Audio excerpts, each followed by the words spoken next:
ఇప్పుడు గతంతో పోలిస్తే ఇప్పుడు చాలా అడ్వాన్స్డ్ ట్రీట్మెంట్స్ కూడా వచ్చేసాయి. అయితే ఎత్తు, వంకర, ఎగుడు దిగుడు పళ్ళకి కూడా బ్రేసెస్ అని, అలైనర్స్ అని కూడా వచ్చాయి కదా. ఇంకేమైనా అడ్వాన్స్డ్ ట్రీట్మెంట్స్ ఇప్పుడు అందుబాటులో ఉన్నాయా? ఈ ఎత్తు వంకర పళ్ళు సరిచేయడానికి అడ్వాన్స్డ్ ట్రీట్మెంట్స్లో మొదటిగా కన్వెన్షనల్ ట్రీట్మెంట్ బ్రేసెస్. బ్రేసెస్ అంటే ఇప్పుడు అందరికీ తెలిసిందే.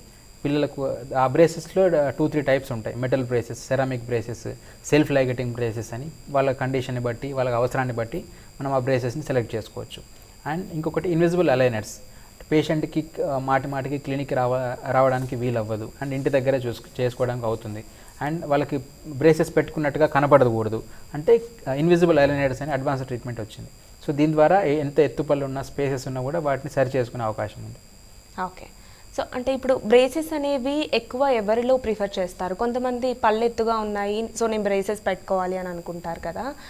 అంటే దీనికి ఎవరెవరికి, ఏ స్టేజ్లో ఉన్న వారికి ఎలాంటి ట్రీట్మెంట్ అందుబాటులో ఉంటుంది? పిల్లల్లో ప్యూబర్టీ ఏజ్ అంటే ప్యూబర్టీకి ముందు 12 to 13 years పాల పళ్ళు అన్నీ ఊడిపోయి పర్మనెంట్ పళ్ళు వచ్చిన తర్వాత ఐదర్ ఎత్తుగా ఉన్న పళ్ళు, వంకరగా ఉన్న పళ్ళకి బ్రేసెస్ అడ్వైస్ చేయడం జరుగుతుంది.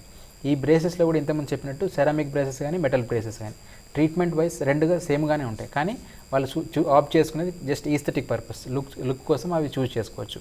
అండ్ స్పేసెస్, కొంతమందికి ఎగుడు దిగుడు ఏముండకుండా ఓన్లీ స్పేసెస్ ఉంటాయి. 2 పళ్ళ మధ్యలో స్పేస్ ఉండడం, ఆ స్పేస్ని క్లోజ్ చేస్తూనే ఆ స్పేస్కి కారణమైనటువంటి ఫ్రీనమ్ అంటాం. ఫ్రీనమ్ అంటే 2 పళ్ళ మధ్యలో ఒక చిగురు ఎత్తుగా ఉంటుంది. ఆ చిగురు 2 పళ్ళని దూరం చేస్తూ పళ్ళ మధ్యలో స్పేస్ క్రియేట్ అవుతూ ఉంటుంది. సో ఆ ఫ్రీనెక్టమీ చేసుకొని ఈ ఇన్విజిబుల్ అలైనర్స్ కానివ్వండి, బ్రేసెస్ కానీ ద్వారా స్పేస్ క్లోజ్ చేసుకునే అవకాశం ఉంటుంది. Okay, thank you so much doctor. దంత సమస్యలకి ఎటువంటి ట్రీట్మెంట్ అందుబాటులో ఉంది, అలాగే ఎలాంటి జాగ్రత్తలు తీసుకోవాలి, చాలా వివరంగా తెలియజేశారు. Thank you.